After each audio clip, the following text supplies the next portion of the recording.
नमस्कार, बहुत स्वागत है आप सभी का। आप देख रहे हैं इंडिया डेली और सवाल 10 बजे लेकर मैं आपके साथ आशीष पांडे। सवाल 10 बजे की शुरुआत करेंगे, एक डायलॉग आपको बताता हूं। वेलकम फिल्म का है। उदय और मजनू भाई दोनों ने मिलकर आपको बेवकूफ बनाया है और इसी तरह की तस्वीर और इसी तरह का डायलॉग जो है वो मुल्ला मुनीर और शहबाज शरीफ को अच्छा बेवकूफ बनाते हुए नजर आ रहा है। बनाया किसने? डोनाल्ड ट्रंप ने। बॉलीवुड फिल्म वेलकम का ये डायलॉग पाकिस्तान के आका मुल्ला मुनीर और शहबाज शरीफ पर एकदम सटीक बैठ रही है। कहा तो सोच कर आए थे कि दुनिया के सबसे बड़े दरोगा की गोद में बैठकर पूरी दुनिया पर राज करेंगे। ट्रंप के बुलावे पर बक्सा पेटी लेकर उसमें बकायदा बलूचिस्तान का पत्थर भरकर अमेरिका ले गए थे। व्हाइट हाउस में बड़े प्यार से मुल्ला मुनीर और शहबाज शरीफ ने पोटली खोलकर दिखाया कि देखिए हम आपके लिए क्या लेकर आएंगे। बलूचिस्तान का रेयर अर्थ मेटल है। पूरा बलूचिस्तान ट्रंप को सौंपने को तैयार हो गए थे मुनीर और शहबाज, लेकिन क्या जोरदार झटका दिया है ट्रंप ने पाकिस्तान को। जो झटका दिया वो बहुत खतरनाक। पाकिस्तान के माए बाप बने बैठे मुल्ला मुनीर और शहबाज शरीफ को कहीं का नहीं छोड़ा है दोस्तों। ट्रंप ने गाजा पीस प्लान में शामिल होने के लिए बाकायदा लिखित में पाकिस्तान को न्योता भेज दिया और यह न्योता पाकिस्तानी हुक्मरानों के लिए सम्मान कम, मुसीबत और आफत ज्यादा है। लेकिन अपने देश की सत्ता को जेब में लेकर चलने वाले पाकिस्तानियों को चीजें जरा देर से समझ में आती हैं। जैसे ही पाकिस्तान ने गाजा पीस बोर्ड में शामिल होने के लिए पाकिस्तान को न्योता जब दिया गया तो बेचारे पाकिस्तानी खुशी से उछलने लगे। अरे भाई साहब, मुझे तो न्योता मिल चुका है। पाकिस्तानी विदेश मंत्रालय के प्रवक्ता ताहिर अंद्राबी को तो मानो ऐसा लगा कि वो जुबान छोड़कर हवा में उड़ने लगे। लेकिन जैसे इस बोर्ड में शामिल होने का मतलब क्या होता है यह पता चला तो यकीन मानिए सर्दी के मौसम में माथे से पसीना उनके टपकने लगा।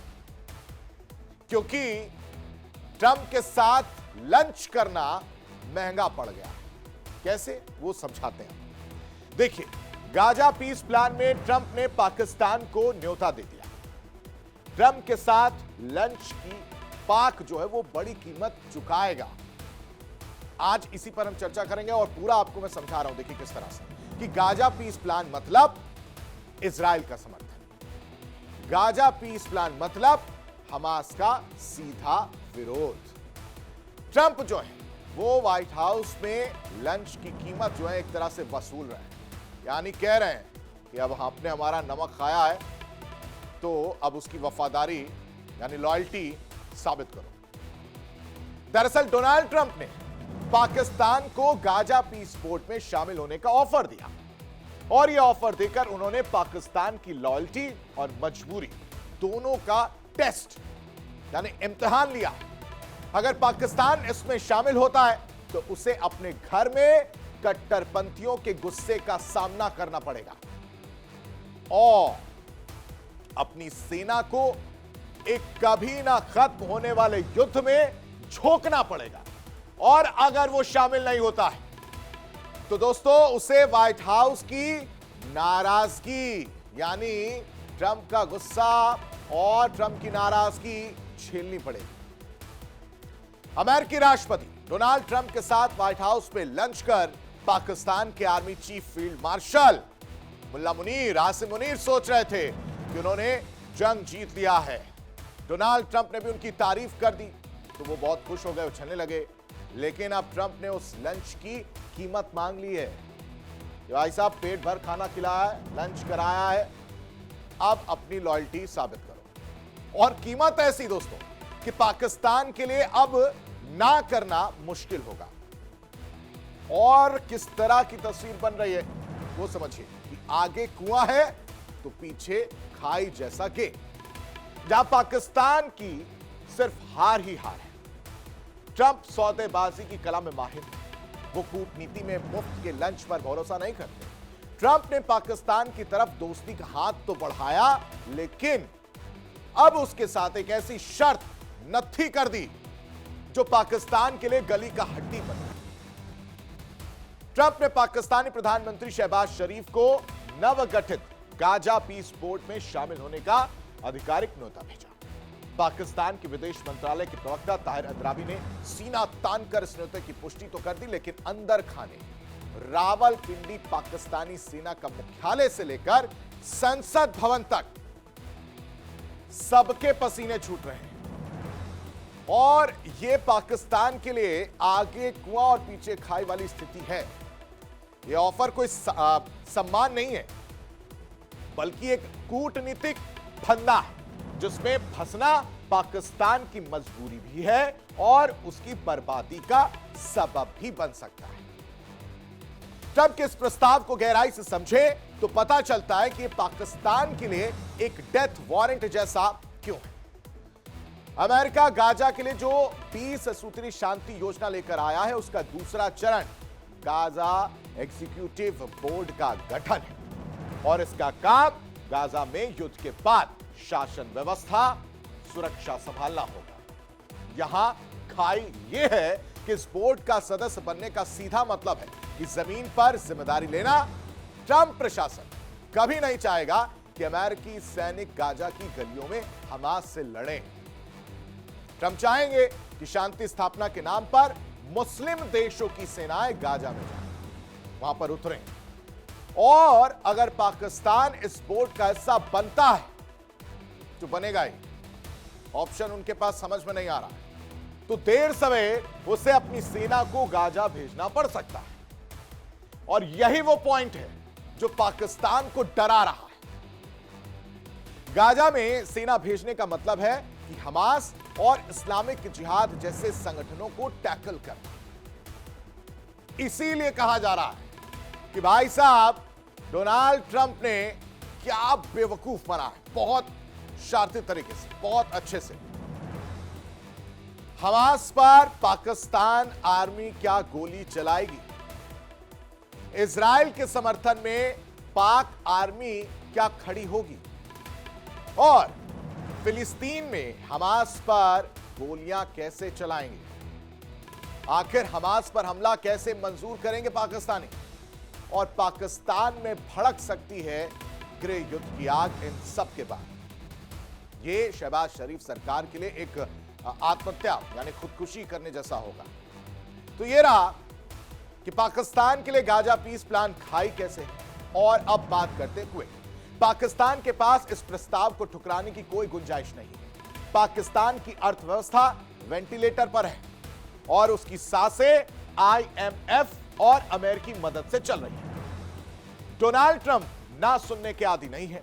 अगर शहबाज शरीफ ने इस सम्मान को ठुकरा दिया तो ट्रंप इसे अपमान मान सकते हैं और उसके बाद ट्रंप क्या करते हैं ये किसी से छिपा नहीं।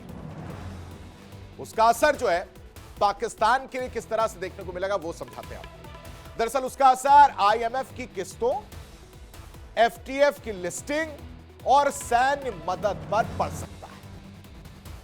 पाकिस्तान इस समय अमेरिका को नाराज करने का जोखिम बिल्कुल भी नहीं उठा सकता है। दोस्तों, ट्रंप की रणनीति साफ है कि वो गाजा की गंदगी को साफ करने का काम मुस्लिम देशों को आउटसोर्स करना चाहते हैं। वो चाहते हैं कि पाकिस्तान, तुर्की और कतर जैसे देश आगे आए, जिम्मेदारी लें और अगर खून बहना है तो उनके सैनिकों का बहे, अमेरिकियों का नहीं। इस वजह से हम कह रहे हैं कि मुनीर साहब के लिए आगे कुआं है और पीछे खाई है। यानी ट्रंप को इनकार का मतलब हो गया अमेरिका से सीधे सीधे दुश्मनी, लेकिन पाकिस्तान नहीं ले सकता। अमेरिका से दोस्ती की वजह से दूसरी तरफ चीन जो है वो नाराज हुआ और इन सब में अगर ट्रंप ने जो न्योता भेजा है उसको ठुकरा दिया जाता है तो उसकी वजह से ट्रंप की नाराजगी, जिसका सीधा मतलब हो जाता है कि पाकिस्तान यानी पाक की पूरी तरह से बर्बाद। IMF से लोन नहीं मिलेगा तो फिर हथियार कौन देगा? व्हाइट हाउस ने शनिवार को जिन नामों का ऐलान किया उसमें साफ है कि यह बोर्ड कितना वजनदार है। खुद डोनाल्ड ट्रंप इस बोर्ड ऑफ पीस के चेयरमैन के रूप में खुद को प्रोजेक्ट कर रहे हैं और उनके अलावा अमेरिकी विदेश मंत्री मार्को रूबियो, ब्रिटेन के पूर्व प्रधानमंत्री टोनी ब्लेयर, विश्व बैंक के अध्यक्ष अजय बंगा, ट्रंप के दामाद और पूर्व सलाहकार जेरेड कुशनर और तुर्की के विदेश मंत्री हाकान फिदान, इसके अलावा कतर के राजनायक अली अल हवादी शामिल हैं। ट्रंप के दामाद को तो इजराइल का कट्टर समर्थक माना जाता है।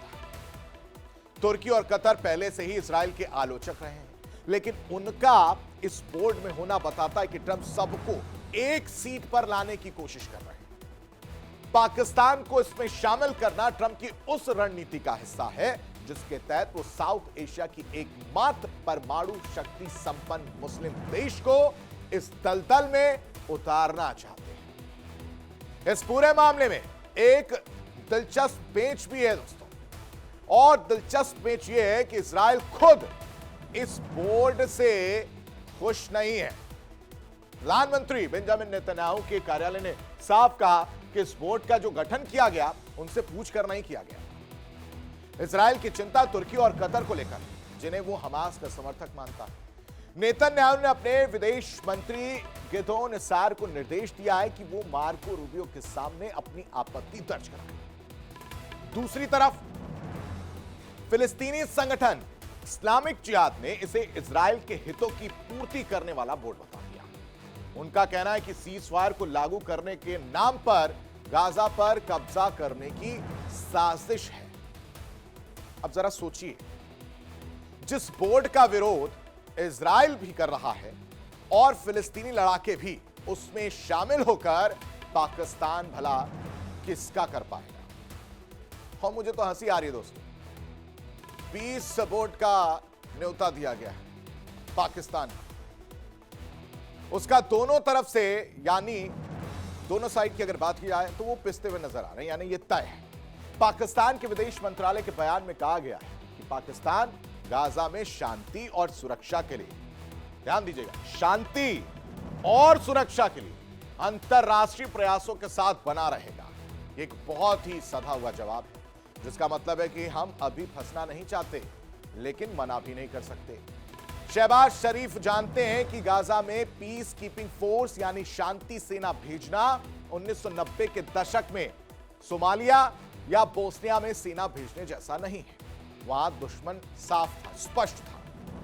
गाजा की अगर बात की जाए तो हमास एक विचारधारा है जिसे स्थानीय लोगों का समर्थन मिला हुआ है। तो अगर पाकिस्तानी फौज वहां जाती है तो उसे एक ऐसी पुलिसिंग करनी होगी जो अनिवार्य रूप से इजराइल की सुरक्षा सुनिश्चित करेगी।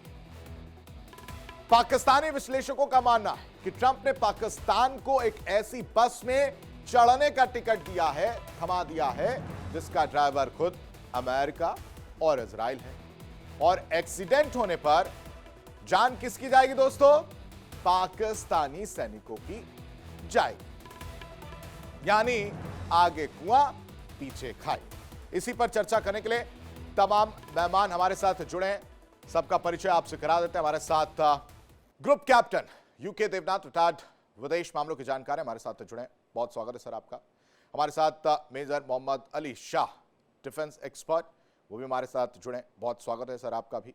हमारे साथ राव शुएब, पाकिस्तानी पत्रकार, हमारे साथ जुड़े। बहुत बहुत स्वागत है आपका भी। Colonel Shailendra Singh, retired defence expert हैं, आपका भी बहुत बहुत स्वागत है।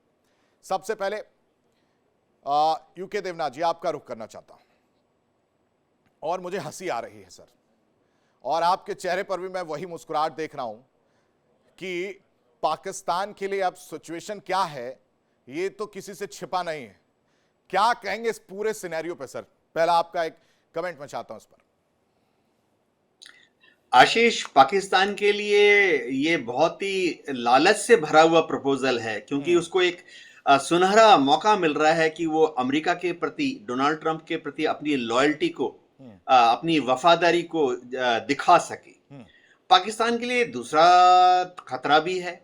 खतरा ये है कि शर्त डाली गई है कि 1 साल, 2 साल, 3 साल के बाद पाकिस्तान को, जितने मेंबरान कंट्रीज होंगे सबको $1 बिलियन का कंट्रीब्यूशन करना पड़ेगा।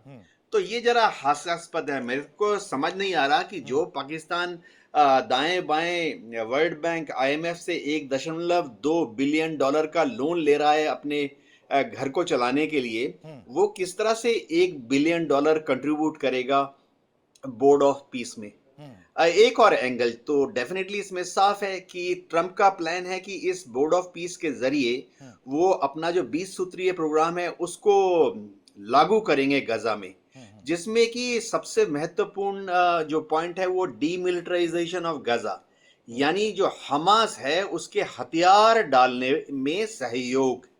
अब अगर पाकिस्तान इस बोर्ड को ज्वाइन करता है तो उनके लिए तो इधर खाई उधर कुआं वाली बात हो जाएगी, क्योंकि अगर पाकिस्तान इस बोर्ड को ज्वाइन करता है तो उनसे अपेक्षा करेगा अमेरिका, डोनाल्ड ट्रंप, कि पाकिस्तान एक फौजी टुकड़ी वहां भेजेगा और उनको हमास को हथियार डालने में भरसक कोशिश करनी पड़ेगी, बहुत कोशिश करनी पड़ेगी।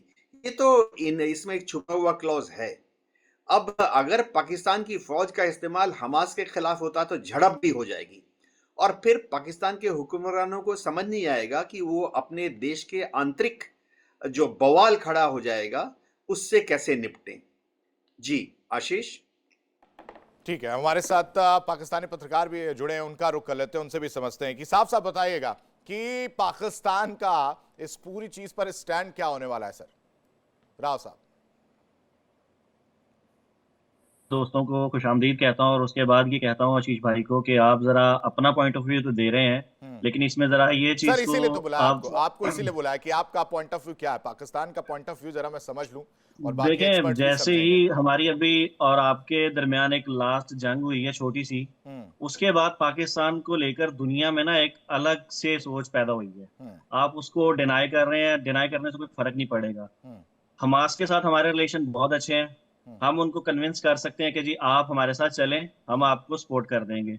इसराइल को हम मानते नहीं हैं, ये भी सबको पता है। तो इसराइल पाकिस्तान के खिलाफ उन सारी चीजों की वजह से, और जिस तरह की पाकिस्तान की मिलिट्री है, कोई भी military all over the world, आपने अपना तो हाल देख लिया राफेल की सूरत में, तो आपको पता ही है कि कोई भी मिलिट्री पाकिस्तान से इंगेज करना तो चाहेगी नहीं कि पाकिस्तानी मिलिट्री के साथ वो इंगेज कर सके। तो इसराइल वहां से स्टेप बैक कर रहा है। कितना झूठ बोलेंगे। कर्नल शैलेंद्र सिंह भी आपकी बातों पर मुस्कुरा ही रहे। वो कर्नल शैलेंद्र। मैं मुस्कुरा रहा। जय हिंद, नमस्कार। राव साहब अपने देश के लिए जज्बा होना अच्छी बात है, बहुत अच्छी बात है, आपको होना चाहिए। मैं आपको कॉन्ग्रेचुलेट करता हूँ, मोटिवेट करता हूँ। अपने देश के लिए जज्बा जरूर रखें, लेकिन आंख जरूर खुली रखें, आंख और कान खुले रखें कि देश किस तरफ जा रहा है। Be a good critic, criticism मत करिए, but be a good critic कि आप अपने देश के लिए अच्छा कर पाए। आपने आज ना बिल्कुल लिटरली बोलते हैं, आपने अपनी कंट्री की इज्जत डुबो दी कि हमारे हमास के साथ रिलेशन है। दुनिया बोल रही है हमास एक टेररिस्ट ऑर्गेनाइजेशन है, पैलेस्टीनियन बोल रहे हैं अपने आप में कि भैया हमारा हमास से कोई लेना देना नहीं, और आप बोल रहे हैं आपके रिलेशन अच्छे हैं। ये सब जानते हैं। आप जो है ना, आप समझो, मैंने पूरा सुना। मैंने शोएब मैंने आपको सुना, तो यार देखो, सुनना तो पड़ेगा, ये गलत बात है। मैंने भी तो आपका सुना, और मैं तो आपको ठीक कर रहा हूं। ये बोलकर अपनी कंट्री की इज्जत डाउन मत करो कि आपके टेररिज्म में अच्छे रिलेशन है, क्योंकि यही बात मुशर्रफ ने भी कही थी कि इन टेररिस्ट के साथ हमारे पर्सनल। अरे यार देखो, ये तो रिकॉर्ड पर है, ये तो रिकॉर्ड पर आपने बोला है कि हमारे हमास के साथ अच्छे रिलेशन है, और मुशर्रफ ने भी रिकॉर्ड पर बोला कि ये हाफिज सईद और ये जो है इन सबसे हमारे पर्सनल ताल्लुकात हैं, ये हमारे अपने लोग हैं। तो आप ना अपने आप को, आपके फॉरेन मिनिस्टर ने ये भी कह दिया कि ये टेररिज्म हम पैसों के लिए करते हैं, ये भी उसी का ऑन रिकॉर्ड है। अब ये मत बोल देना कि उनकी कोई इज्जत नहीं है, वो प्रेसिडेंट थे, ये आपका मिनिस्टर था। ज्यादा बड़ी बात आप कह रहे हैं इजराइल के साथ। आप एक बात बताओ, एक सच बात करो, अपने दिल पर हाथ रखो और फिर आप बोलना, आपके इजराइल के साथ अच्छे रिलेशन कैसे हो सकते हैं? आपका तो प्राइम मिनिस्टर ने उसको बोला है कि ये खूनी लोग हैं, ये कंट्री खूनी है। ठीक है, जवाब लेते हैं। ये आपके यहाँ की स्टेटमेंट है। शोएब, अपने देश को नीचे मत करो। शोएब साहब का जवाब ले लेते सर, आता हूं मैं। हम उसको तो कब्जा माफिया कहते हैं, हम इसराइल को तो एक्सेप्ट ही नहीं करते। दो टोक मौकफ है उसके ऊपर, और उसको हमने आगे भी नहीं करना एक्सेप्ट। तो हमने तो फलस्तीन के साथ खड़े होना है। वो मजलूम कौम है, गजा के ऊपर जुल्म करते हैं। सारा कुछ सारी दुनिया ने देखा, इंटरनेशनल मीडिया ने दिखाया, यूएनओ ने बताया, उसके ऊपर सारी रिपोर्ट्स मौजूद हैं। हम फलस्तीन के साथ स्टैंड करते हैं, हम इसराइल के साथ स्टैंड ही नहीं करते। वो आप एक तरफ बोल रहे हो इसराइल को आप रिकॉग्नाइज नहीं करते, आपके ऑफिशियल लैंग्वेज में आपने डाला हुआ है कि आप नेगोशिएट कर रहे हैं कि 10,000 रुपए लोगे और उन्होंने बोला हम 100 रुपए देंगे। तो पे मास्टर कौन है? पे मास्टर तो यूएस और इसराइल है। और आप एक बात बताओ, चलो आप वहां जाके क्या करोगे? मैं आपको लिस्ट आउट कर देता हूं कि वहां आपको काम जो दिया जा रहा है उसमें क्या काम है। आपको वहां जाकर उस एरिया को वेपन फ्री करना है। आप वेपन फ्री कर लोगे क्योंकि वहां के वेपन्स लेकर आप टेररिस्ट को सप्लाई करते रहोगे, एक नया बिजनेस आपका शुरू हो जाएगा। ये आपके कैरेक्टरिस्टिक है, इसको लड़ो, इसको रोको। क्या बोला गया है? डीमिलिटराइज करेंगे। आप में है दम कि आप इसराइल को बोल देंगे कि पीछे हटिया? है? आपको काम वहां दिया जा रहा है कि जो होस्टेजेस हैं उनको आप रिस्टोर करो। कर पाओगे? हमास में आपकी इतनी चलती है कि आप कर लोगे? आपको वहां काम दिया जाएगा कि टनल्स को डिस्ट्रॉय करो, आप कर लोगे? है आपके पास उतनी हैसियत? जल्दी उससे भी बड़ी बात आपको बोला जाएगा। इतने सवालों का वो जवाब देने बड़ी बात है। नहीं मानता, पहले इस चीज को तो एक्सेप्ट करें। अरे जो उन्होंने पूछा उस पर आप अपना स्टैंड बताइए ना, उस पर जवाब दीजिए। टेररिस्ट कैसे कह सकते हैं? एक अपने हक के लिए लड़ रहा है, आप उसको टेररिस्ट कैसे कह सकते हैं? अरे मैं आपका स्टैंड पूछ रहा हूँ बॉस शोएब भाई, मैं तो तेरा वो पूछ रहा हूँ, तेरा क्या स्टैंड है? छोड़ दे, कौन टेररिस्ट है मैं कौन भी वही कह रहा हूँ कि फलस्तीन वाले अपनी नहीं। बट जदोजहद कर आपने रहे तो हैं, यार हमास ऑन वाले अपनी रिकॉर्ड कह जदोजहद दिया, कर रहे हैं। आपने आप तो ये ऑन कैसे रिकॉर्ड कह ये सकते कह हैं कि दिया वो कि टेररिस्ट आपके हैं? हमास से अच्छे रिलेशन है। ओ माय हम गॉड, फलस्तीन पे एक्सेप्ट करते ट्रम्प हैं, हम ट्रम्प बाबा फलस्तीन के साथ आपका बैंड स्टैंड बजा करते हैं, देंगे। हमारा हमास के साथ ही रिलेशन जाएगा। बस ठीक है राज साहब, अरे इतना ही मैं बताएं।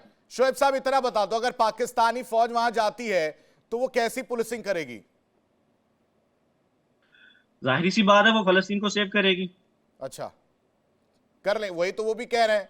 कर्नल साहब भी तो यही सेम ही चीज कह रहे हैं कि कर पाएंगे आप। वो तो पूछ रहे हैं, शैलेंद्र सिंह भी बिल्कुल वही पूछ रहे करेंगे। हैं। मोहम्मद हम अली शाह, फलस्तीन के साथ स्टैंड मोहम्मद करते अली हैं। शाह, इतना आसान रहने वाला है क्या? डबल स्टैंडर्ड देखने को मिल रहा है और बहुत ताज्जुब की बात है कि पीस कीपिंग वाली बात कही जा रही है, वो भी ऐसे देश से जो लगातार इस तरह की तस्वीर देखने को मिलती नहीं। उनके यहाँ क्या हालात, वो किसी से छिपे नहीं। मोहम्मद अली शाह, देखिए, अगर आपको लॉजिक सुनना है तो मैं केवल लॉजिक दूंगा और फैक्ट्स के आधार पे ही बोलूंगा, और जी, किसी में कुछ जिंगोइज्म या कोई रेट्रो में नहीं आऊंगा मैं। ठीक है। पहली बात तो पाकिस्तान के तालिबान से भी अच्छे रिलेशन थे। पाकिस्तान के तालिबान से इतने अच्छे रिश्ते थे कि 15 अगस्त 2021 को जब तालिबान की सरकार अफगानिस्तान के अंदर आई, सबसे पहले जनरल फैज हामिद, इनके आईएसआई चीफ, पहुंच गए वहां पे पाकिस्तान, और क्या उनके साथ नमाज पढ़ी, रिलीजियस कार्ड खेला बेसिकली। तो रिश्ते तो इनके भी अच्छे थे, वही तालिबान के खून का प्यासा बन गए। दूसरी बात, अब जब व्हाइट हाउस ने अन्य देशों को भी इन्विटेशन दिया है, जैसे कि हिंदुस्तान को भी दिया है, ग्रीस को भी दिया है, हंगरी को भी दिया है, साइप्रस को भी दिया है, जॉर्डन को भी दिया है, ठीक है, लेकिन पाकिस्तान इस कश्मकश में फंस गया है। क्यों? क्योंकि इसलिए व्हाइट हाउस ने जो बोर्ड ऑफ पीस, जो डोनाल्ड ट्रंप के जो 20 पॉइंट हैं, पीस प्लान है, उसमें लीडर जो experience across diplomacy, development, infrastructure और इकोनॉमिक स्ट्रैटेजी, और उसने न्योता दिया है हेड ऑफ स्टेट्स 60 देशों के, ठीक है, जो कि तुर्की, Egypt, Argentina, Indonesia, Italy, Morocco, UK, Germany, Canada, Australia भी इसमें शामिल हैं। अब इनके पाकिस्तान के फॉरेन अफेयर्स के स्पोक्स पर्सन है ताहिर अंद्राबी, इन्होंने कंफर्म करा है, ताहिर साहब ने, कि भाई इनको न्योता ऐसा मिला है, लेकिन अब क्या वो एक्सेप्ट करेंगे क्या नहीं, आगे खाई पीछे कुआ। अब यूएस सेक्रेटरी ऑफ स्टेट जो है Marco Rubio, farmer British prime minister Tony Blair, world president, world bank के प्रेसिडेंट है अजय बांगा साहब, जो कि मेरे को बहुत फख्र है कि हिंदुस्तानी ओरिजिन के हैं, और जो मिस्टर ट्रंप के जो सीनियर नेगोशिएटर हैं जरेड खुसनर और स्टीव विटकॉफ, वो भी इस पैनल के हिस्सा हैं। अब पाकिस्तान इस कश्मकश में आ गया है कि क्या वो अपने सैनिक, ये कह रहे हैं पाकिस्तान के पैनल साहब कि इनके अच्छे रिश्ते हैं हमस से, यानी कि वो हमस को बोल देंगे भैया तुम हथियार डाल दो, हमारे रिश्ते हैं, हमारी दोस्ती है, और हमस क्या मान लेगी इनकी बात। हमस इनके भी खून के प्यासे बन जाएंगे बाय द वे, जैसे तालिबान के साथ हुआ है ना, वही हमस का होने वाला है। अब पाकिस्तान के ख्वाजा आसिफ, ये बड़ी दिलचस्प बात है, वो कहते हैं, उनके डिफेंस मिनिस्टर साहब कहते हैं कि अमेरिका को भी नेतन्याहू को वैसे ही किडनैप करना चाहिए जैसे अमेरिका ने वेनेजुला के प्रेसिडेंट को किया है या तुर्की को करना चाहिए, क्योंकि जो आईसीसी है, international civil court, international criminal court, उन्होंने एक अरेस्ट वारंट भी जारी करा है। अब आप देखिए, एक तरफ आप बयान दे रहे हैं इनके डिफेंस मिनिस्टर साहब कि आपको नेतन्याहू को अगवा कर देना चाहिए। अगवा किडनैपिंग का दूसरा अर्थ हुआ, क्योंकि the word use was kidnapping, और हिंदुस्तान में तो भैया किडनैपिंग को तो बहुत बुरा माना जाता है, पाकिस्तान में किडनैपिंग को बुरा माना जाता है कि नहीं, मैं नहीं जानता। दूसरी बात है कि भाई हिंदुस्तान में आप देखिए युवा पीढ़ी को, जेनजी को आप देखिए, बड़े होके मैं इंजीनियर बनूंगा, डॉक्टर बनूंगा, आर्मी ऑफिसर बनूंगा, पायलट बनूंगा। पाकिस्तान में बड़े होके मैं आतंकी बनूंगा, मैं टेररिस्ट बनूंगा, मैं जिहादी बनूंगा, अपने कॉज के लड़ूंगा। ये मान सकता है? ये विचारधारा है। शोएब साहब आपकी बात पर हंस रहे हैं सर। मैं इनकी बात, मैं इंडिया में पैदा हुआ, पाकिस्तान में पैदा नहीं हुआ, मैं इसीलिए हंसा हूं इनकी बात के ऊपर। और कुलभूषण के ऊपर इंडिया कभी भी एडमिट नहीं करता उसको कि वो हमारा शहरी है, लेकिन वो बेचारा बोल बोल के थक जाता है। दूसरी तरफ इन्होंने अफगानिस्तान की बात की, तो अफगानिस्तान का आप बेसिक मसला जान ले कि तालिबान भी डिवाइड एंड रूल पे चल रहे हैं इस वक्त। दो ग्रुपिंग चल रही है तालिबान की भी, अगर एक पेज पर होंगे तो वो ऑटोमेटिक पाकिस्तान के साथ आ भी जाएंगे। रहेगी बात हमास को लेकर, तो मैं फिर वही बात कहूंगा कि हम फलस्तीन को एक्सेप्ट करते हैं, हम इसराइल को एक्सेप्ट ही नहीं करते, इसीलिए इसराइल के प्रेसिडेंट भागे हैं। नहीं तो आपको क्या लगता है, जहां से आप कह रहे हैं कि जी उन दोनों के, अमेरिका के और इसराइल के रिलेशन बहुत अच्छे हैं, तो फिर कुछ कहना चाह रहे थे, उनका रिएक्शन ले लेते हैं। पीस बोर्ड, ठीक है जी, कनशदान बोलिए कुछ। एक बात कहना चाहता हूं कि दुनिया में ऐसा कौन सा देश है जिसने दूसरे देश के कहने पर अपने पूरे युवाओं को आतंकवादी बना दिया। आपने जब रूस की सेनाएं अफगानिस्तान में आई थी, तो जितने भी मदरसे थे उनमें पढ़ने वाले नौजवानों को आपने तालिबान के बना करके और दुनिया भर के बना करके आपने अफगानिस्तान में भेजा। आपने तो पूरी अपनी एक युवा कम्युनिटी को उसमें आतंकवाद में झोंक दिया।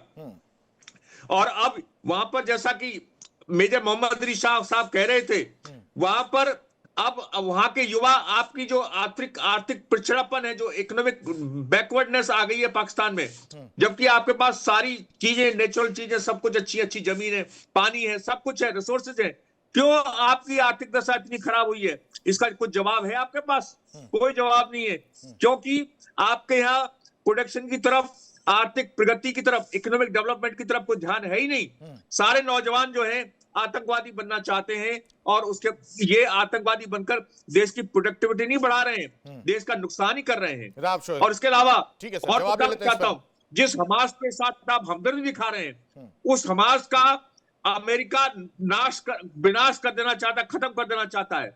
और जिस ईरान ही उसका सपोर्टर है, और ईरान अमेरिका का सबसे बड़ा दुश्मन है। तो ये बताइए, इन कंडीशन में, जबकि आप अमेरिका के इतने आपके ऊपर अमेरिका का इतना हाथ है, क्या हमास से आप दोस्ती कर सकते हैं ऐसी कंडीशन में, जब अमेरिका जो है आप अमेरिका की तरफ हर बात के लिए देखते हैं? तो इन बातों को ध्यान में रख करके आप बताइए कि क्या हमास के साथ आपकी दोस्ती चल सकती है जब अमेरिका उसके खिलाफ है? और क्या आपने अपने नौजवानों को के खिलाफ है, तो हमास के साथ आपकी दोस्ती कैसे चलेगी? मैं बड़ा हैरान हूं इनके सवाल के ऊपर ही, और आपकी बात के ऊपर भी आशीष भाई, के हमें बुलाया क्यों जा रहा है फिर? अगर हमारे फलस्तीन के साथ रिलेशन अच्छे नहीं है, उनके साथ ताल्लुकात ठीक नहीं है, इसराइल को हम एक्सेप्ट नहीं करते, तो हमें बुलाया क्यों जा रहा है? तो बेगानी शादी में अब्दुल्ला दीवाने वाला हाल हो गया ना। हमें तो बुलाया इसी सिलसिले में जा रहा है ना, कि हमारे फलस्तीन के साथ रिलेशंस अच्छे हैं, ताल्लुकात अच्छे हैं, उसकी वजह से। और इसराइल इसी वजह से पीछे हट रहा है, इसलिए जा रहा है कि आपने सुना नहीं जो मैंने लास्ट लाइन बोला था, आपने शायद ध्यान से सुना नहीं, कि एक बस है, उस पर इसराइल और अमेरिका जो ड्राइव करते हुए नजर आ रहे हैं, और अगर एक्सीडेंट होगा, जो सैनिक बैठे हैं उनको, वो उनका एक्सीडेंट होगा सर। तो इससे कुछ तो पिक्चर क्लियर हुई होगी ना आपको?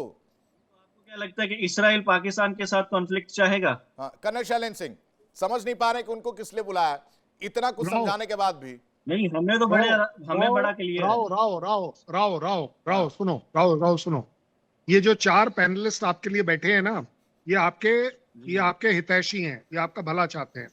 हम कभी नहीं चाहते कि पाकिस्तान को कोई तकलीफ हो, क्योंकि जब पाकिस्तान को तकलीफ होगी तो वो मेरे यहाँ आएगी, वो मेरे यहाँ आएगी। जब आपके यहाँ तकलीफ होती है ना, जब आपके यहाँ तकलीफ होती है, तो उसकी प्रॉब्लम हमारे यहाँ आती है। इसलिए हम चाहेंगे कि पाकिस्तान ऐसी चीज करे जो उसके लिए अच्छा हो।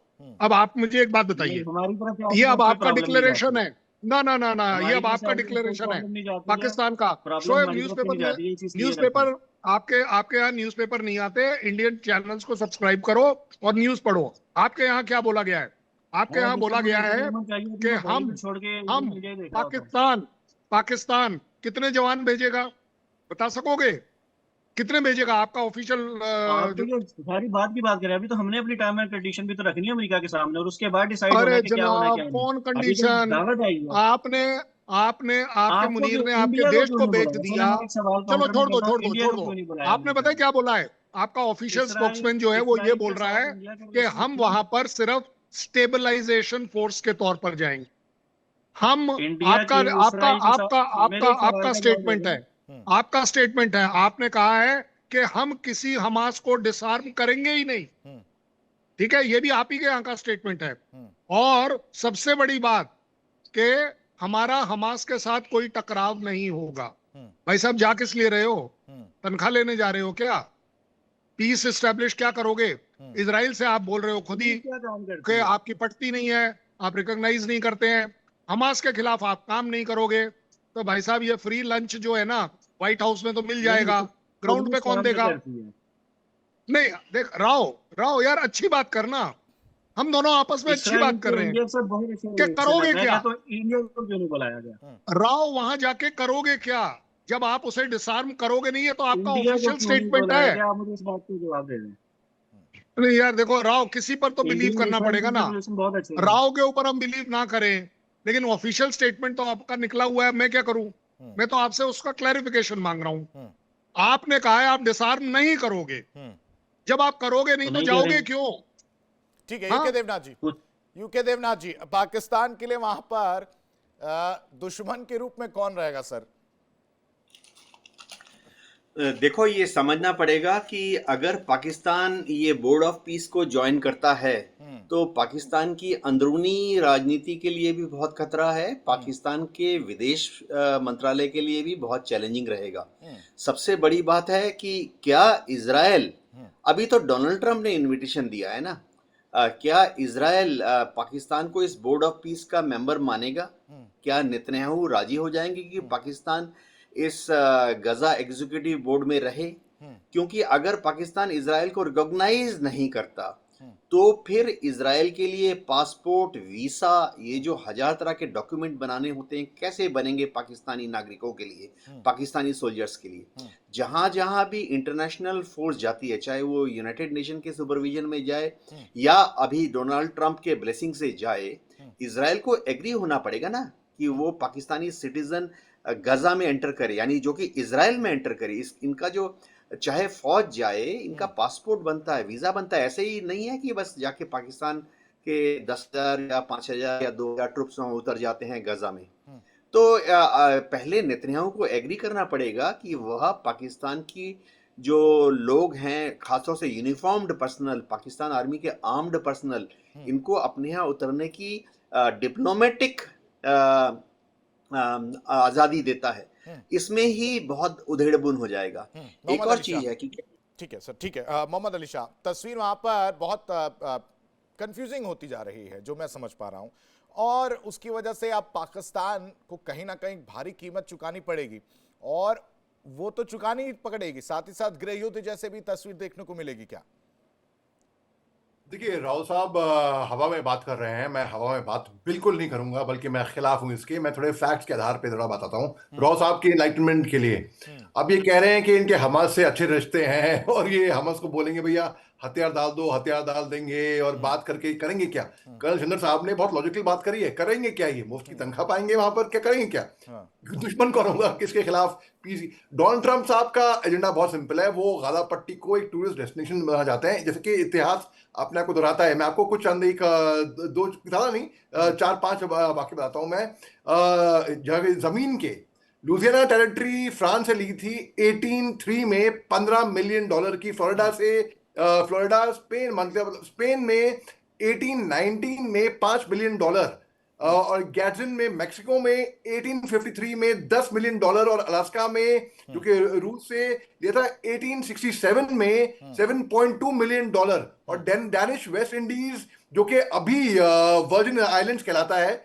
डेनमार्क से 1917 में जब विश्व युद्ध चालू था उस टाइम पे $2 मिलियन का इन्होंने लिया था। अब डोनाल्ड ट्रंप साहब ने भी ट्वीट किया है, अगर आप लोगों ने ये ट्वीट पढ़ी होगी, कि उन्होंने बहुत सारा अटेंशन गया है आईसीई के लिए, जिन्होंने बहुत सारे मर्डरर्स को हटाया है अब तक। अब देखिए पाकिस्तान की तकलीफ क्या है, पाकिस्तान समझने में थोड़ा या तो बददिमाग है या समझना नहीं जाता, या उनके पैनलिस्ट देख के भी नजरअंदाज कर देते हैं। मुझे मालूम नहीं क्या बात है, प्रॉब्लम क्या है, मुझे मालूम नहीं। अब देखिए पाकिस्तान, चलिए पाकिस्तान पहुंच गया वहां पे पीस बनाने के लिए। अरे वो पीस बनाएगा कैसे?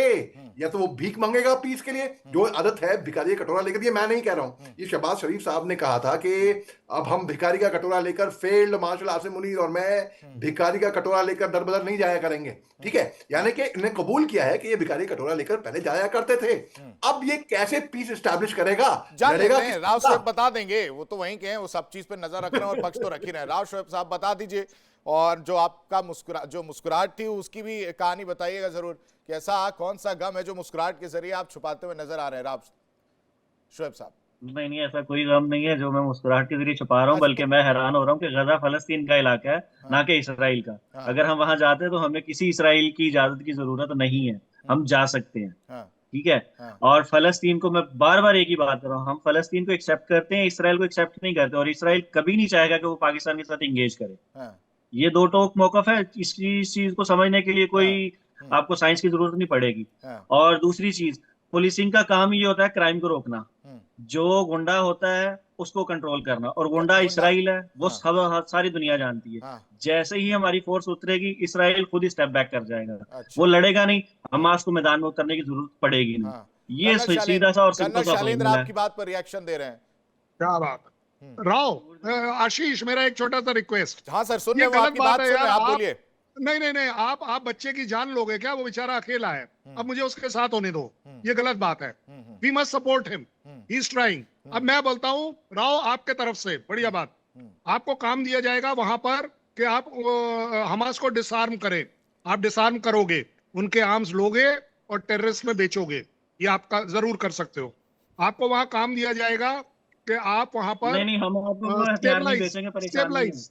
यार मैं क्या करूं, अफगानिस्तान की वो जो गाड़ियां जी, बैलगाड़ियों में भरकर जो आ रहा था, वो आपके यहाँ आया था, मेरे यहाँ थोड़ी ना आया था। ये तो ऑन रिकॉर्ड है, वो तो ऑन रिकॉर्ड है। टेंशन नहीं लें इस बात की।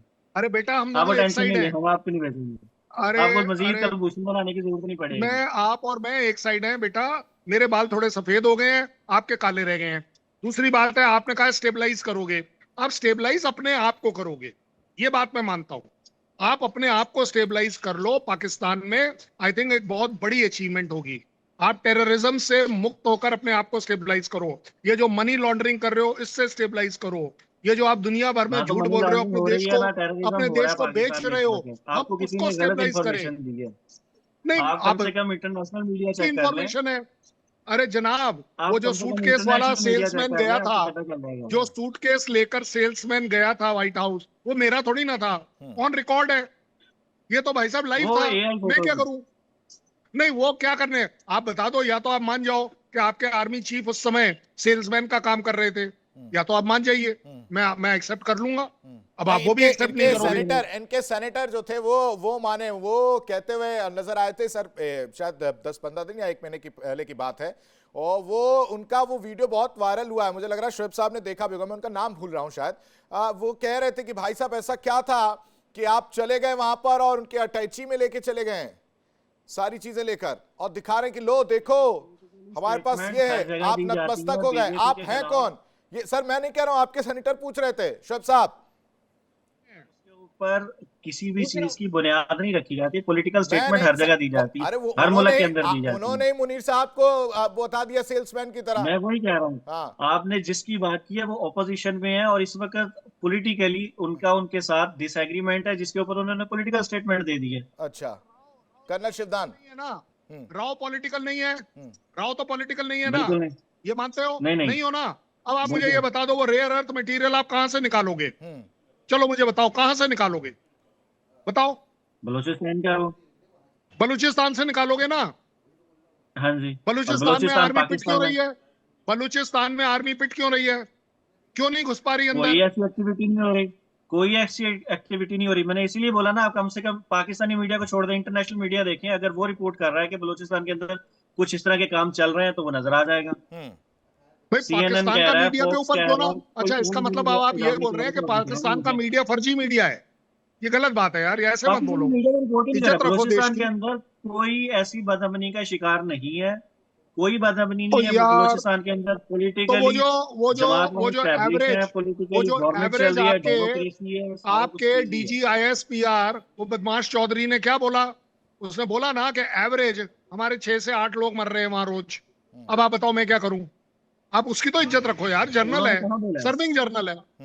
देखो देखो नहीं शोएब, ये गलत बात है यार, सभी कोई गलत हो गए तुम ही सही हो गए, ये ठीक तो है गलत शोएब बात। साहब, ठीक है सर, एक छोटा सा सवाल ले लेते हैं शोएब साहब से, शायद और बेहतर इस चीज को वो डिफाइन कर पाएंगे। डबल स्टैंडर्ड नजर नहीं आता है कि एक तरफ जो है इजराइल विरोधी, ठीक है, दूसरी तरफ जो है उसकी सुरक्षा की बात, और हमास आपसे खुश नहीं है, आप तो कह रहे हैं कि हमास को समझा ले जाएंगे, तो ये डबल स्टैंडर्ड नहीं देखने को मिल रहा है शोएब साहब?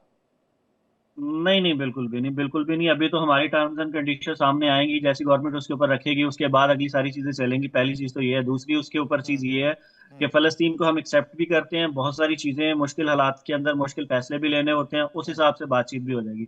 और चूंकि सारे जितने भी इस्लामिक कंट्री हैं उसके अंदर मिलिट्री के तौर पे भी और वैसे भी पावरफुल कंट्री पाकिस्तान ही है, तो उनका बीच में आना बनता ही था। वो अब नहीं आए तो अब आ रहे हैं, पहले नहीं आए या बाद में आएंगे, ऐसे होगा या वैसे होगा, इनको आना ही पड़ेगा और वो उनको बीच में बैठना ही पड़ेगा। दूसरी तरफ जिस वक्त हम पहले, मैं फिर बात करूंगा, आप इंटरनेशनल मीडिया को उठाएं तो गजा को मलियामेट करने वाला इसराइल था और उसके रिएक्शन में हमास कर रही थी वो चीज। कोई भी चीज जब कोई भी कौम रिएक्शन देती है तो उसको टेररिज्म या टेररिस्ट नहीं कहा जाता। आप टेररिस्ट बोल रहे हैं, वो बोले जाए, वो आपकी एक मर्जी है, लेकिन उसको टेररिस्ट नहीं बोला जाता। अब गजा जो है वो फलस्तीन का इलाका है, इसराइल का नहीं है। अगर वहां पर कोई पीस बनाना है तो उसके लिए जरूरी है कि कोई ताकतवर बंदा ठीक है, उस बहुत छोटा कमजोर सा के साथ रिएक्शन बैठे शिवदान जी, उसके बाद जो से मैं इसराइल शालिन जी को का रुख कंट्रोल करूंगा। कर सके। ठीक है शिवदान जी, कुछ बहुत देर से कुछ कहना चाहते हैं? मैं ये कहना, दो बात कहना चाहता हूं जी। एक तो मैं कहता हूं कि हमास आपको पर कैसे विश्वास करेगा जब उसको पता है कि आप अमेरिका के इतने क्लोज हैं। क्योंकि आपका सरेआम आपके चीफ अमेरिका में जाके लंच कर रहे हैं प्रेसिडेंट के साथ में, और हमास को के खिलाफ है अमेरिका, इजराइल के साथ है, तो उसको आपके साथ कैसे विश्वास होगा। नंबर 2, मैं जानना चाहता हूं कि आपके देश में ऐसा क्या क्राइसिस आ गया है राइट फ्रॉम जब से आपके पाकिस्तान बना है कि आपको फाइनेंशियली इतनी कमी आ गई है कि बार बार आप IMF से वो ले रहे हैं, आप हेल्प ले रहे हैं, अलग पूरे अरब देशों से, जितने भी इजिप्ट के जो देश है अरब के, उनसे हर देश से आपने कुछ ना कुछ पैसा लिया है। बताइए शोएब साहब। क्या ठीक है सर, जवाब ले, समय बहुत कम है, जवाब ले लेता हूं। कैसे? देखें, किसी वक्त ना सिर्फ ये नहीं होता कि कमी हो रही होती है या गुर्बत चल रही होती है, कई दफा ऐसा भी होता है उधार इसलिए लिया जाता है ताकि अपने कारोबार को या अपने बिजनेस को बढ़ाया जाए। आप IMF से सिर्फ कर्जा लेने को देख रहे हैं गुर्बत के साथ जोड़, कौन सा बिजनेस ना बढ़ाया कि आपने? सक्सेस कौन की सा तरफ या कारोबार बढ़ाया सर? जाने के लिए। यूके देवनाथ जी भी हंस रहे हैं उसी बात पे कि बिजनेस और कारोबार वाली बात पे। ऐसा कौन सा कारोबार आप बढ़ा रहे हैं? बहुत कुछ बढ़ा रहे हैं। आतंकवाद आप को बढ़ावा पाकिस्तान दिया जा रहा है। पता तो चलो। मसला ये है कि जिस तरह आप गिपी ग्रेवाल साहब जब वापस गए तो फिर उनको पता चला था कि पाकिस्तान के अंदर मोटरवेज भी बनी हुई है, नहीं तो उन्होंने आपको सुन सुन के ये समझा था शायद हम नंगे और भूखे रहते हैं। देवनाथ जी, तो इस वजह से ठीक है देवनाथ जी, इस पर रिएक्शन में आपका चाहता हूं कि जो है कारोबार बढ़ा रहे हैं। आशीष, मुझे खुशी हुई कि कम से कम एक पॉजिटिव एस्पेक्ट ये सोच रहे हैं कि कारोबार बढ़ेगा, अच्छी बात सर, है। मैं अभी भी विश्वास नहीं कर रहा हूं कि कौन सा कारोबार बढ़ रहा है। मैं तो खुल के कह रहा हूं कि क्या कारोबार बढ़ रहा होगा ये शोएब साहब बखूबी जानते होंगे और उनके चेहरे की मुस्कुराहट भी यही कह रही है। ठीक है, इनको हथियारों का कारोबार तो वहाँ या आतंकवादियों का कारोबार नहीं मिलेगा, एक अच्छा कारोबार जरूर मिलेगा। डोनाल्ड ट्रंप ने $65 बिलियन का एक गजा रिकंस्ट्रक्शन प्लान बनाया है और वो उम्मीद कर रहे हैं कि हर कंट्री जो है $1 बिलियन कंट्रीब्यूट करेगा। पाकिस्तान को भी $1 बिलियन कंट्रीब्यूट करना है ही नहीं पड़ेगा। पैसा कैसे करेंगे? शालिन सिंह जी। ठीक है सर, समय बहुत कम है, बहुत छोटा सा रिएक्शन। शालिन सिंह। शोएब कंट्रीब्यूट करेगा, शोएब कंट्रीब्यूट करेगा।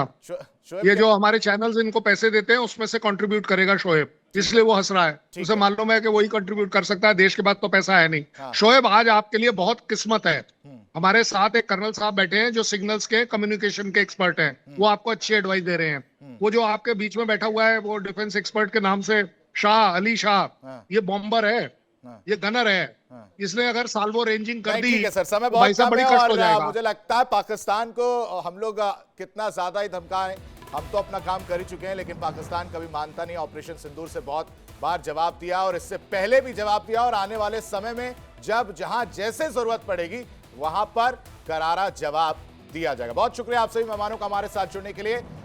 तो सवाल 10 बजे में अभी के लिए बस इतना है, लेकिन इंडिया डेली अब आपके स्मार्ट टीवी पर भी मौजूद है। इंडिया डेली 24/7 अब इन सभी प्लेटफॉर्म पर लाइव।